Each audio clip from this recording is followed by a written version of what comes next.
नमस्कार, news plus में आपका स्वागत है। मैं हूं आपके साथ अजीत सिंह। उत्तर प्रदेश में जब से योगी आदित्यनाथ की सरकार बनी है, अपराधियों के खिलाफ एक अलगी कार्रवाई चल रही है। अपराधियों को ठोक देने की नीति अब योगी सरकार की पहचान बन चुकी है। योगी सरकार का यह एनकाउंटर राज जहां एक ओर आम लोगों को सुरक्षा का भरोसा दे रहा है, वहीं अपराधियों के लिए ये एक खुला अल्टीमेटम बन चुका है। उत्तर प्रदेश में अपराधियों के बुरे दिन शुरू हो चुके हैं। अब ना जमानत बच रही है ना रसूख, क्योंकि योगी सरकार की पुलिस सीधे एनकाउंटर मोड में है। योगी सरकार ने जीरो टॉलरेंस नीति के तहत प्रदेश में पिछले 8 सालों में अपराध और अपराधियों के खिलाफ ताबड़तोड़ कार्रवाई की है।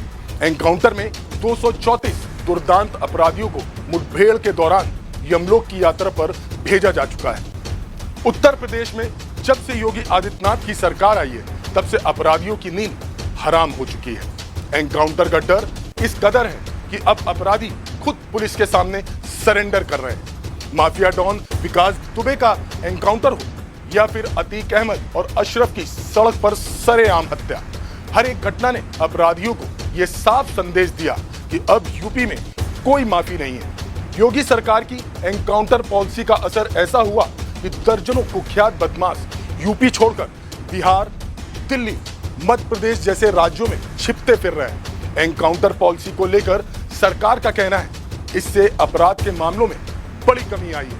आपको ग्राफिक्स के जरिए समझाते हैं एनकाउंटर को लेकर क्या फायदे हुए हैं। योगी सरकार की जीरो टॉलरेंस नीति के तहत एनकाउंटर। योगी सरकार की पुलिस ने 8 साल में 234 दुर्दांत अपराधियों को ढेर किया। सबसे ज्यादा मेरठ में 77 अपराधी ढेर किए गए। अपराधियों को ढेर करने में मेरठ जोन पहले स्थान पर है।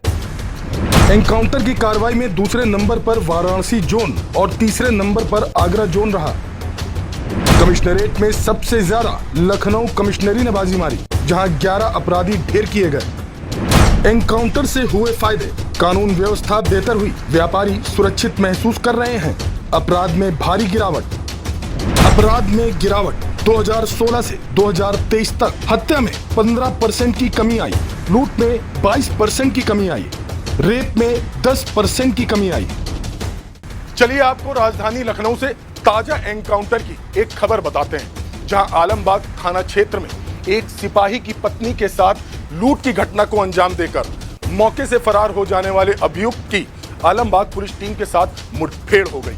मुठभेड़ के दौरान एक लुटेरे के पैर में गोली लगी, वहीं दूसरा लुटेरा अंधेरे का फायदा उठाकर मौके से फरार हो गया। पुलिस और लुटेरे अनीस के बीच हुई जवाबी कार्रवाई में अनीस के पैर में गोली लगी, जिसके बाद उसको इलाज के लिए अस्पताल भेजा गया। आपको बता दें, लुटेरे अनीस पर 22 मुकदमे दर्ज हैं। एनकाउंटर के इस पूरे मामले को लेकर पुलिस अधिकारी ने क्या कुछ कहा है, आपको सुनाते हैं। दिनांक 6 जून को 2 युवकों जो एक अपाचे बाइक पर सवार थे, उनके द्वारा ई रिक्शा पर जा रहे एक परिवार से पर्स छिनैती की घटना कारित की गई थी। इस संबंध में मध्य जोन की एसओजी टीम और थाना आलमबाग की टीम ने सराहनीय कार्य करते हुए इस पूरे गैंग का भांडा फोड़ा है। इसमें कल रात्रि में एक अभियुक्त शानू की गिरफ्तारी थाना आलमबाग पुलिस के द्वारा की गई थी, जिसके द्वारा बताया गया कि इस पूरे घटनाक्रम में जो 2 लोग थे, लेकिन एक व्यक्ति के द्वारा इसमें रेकी करी गई थी। उसके द्वारा दी गई सूचना के आधार पर रात्रि में पुलिस के द्वारा अन्य 2 अभियुक्तों की गिरफ्तारी का प्रयास किया गया, जिसमें प्रातःकाल 18 तारीख की प्रातःकाल जो 2 अभियुक्त हैं उनके साथ पुलिस की मुठभेड़ हुई, जिसमें एक अभियुक्त अनीश के पैर में गोली लगी है, जिस अनीश के ऊपर करीब 22 मुकदमे पंजीकृत हैं। मौके से दूसरा एक और अभियुक्त आमीन भागने में सफल रहा, क्योंकि इस पूरी घटना का सफल अनावरण हुआ है। जो अनीश है और इस पूरे गैंग के द्वारा बाजार खाला में भी 8 जून को एक और फ़ोन छिनैती की घटना करी गई थी, तो इन लोग के पास से वो लूटा हुआ पर्स और जो उसमें इस्तेमाल की गई अपाचे बाइक और जो बाजार खाला की घटना में इस्तेमाल किया गया जो लूटा गया मोबाइल था, वो सभी बरामद हुआ है। इस पूरे सराहनीय कार्य करने के कारण से मेरे द्वारा इस पूरी टीम को 25,000 रुपये का इनाम दिया गया है। आगे प्रयास किया जाएगा कि इन अभियुक्तों के खिलाफ गैंगस्टर एक्ट के अंतर्गत कार्रवाई की जाए। योगी सरकार में पिछले 8 सालों में अपराधी या तो जेल में होगा या प्रदेश से बाहर इस मंत्र को धरातल पर उतारा गया है। इससे अपराधियों में भय और आम जनता में सुरक्षा की भावना बढ़ी है। यही वजह है कि प्रदेश की कानून व्यवस्था की सराहना राष्ट्रीय स्तर पर हो रही है।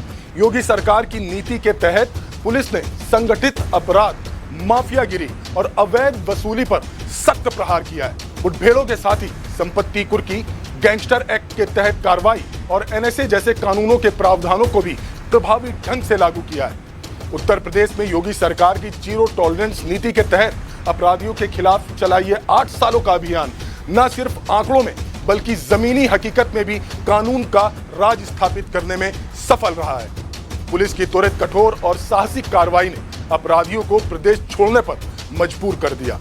अब उत्तर प्रदेश भय मुक्त और सुरक्षित राज्य के रूप में अपनी पहचान को मजबूत कर रहा है। हमारी खास रिपोर्ट में बस इतना ही। देखते रहिए न्यूज़ प्लस।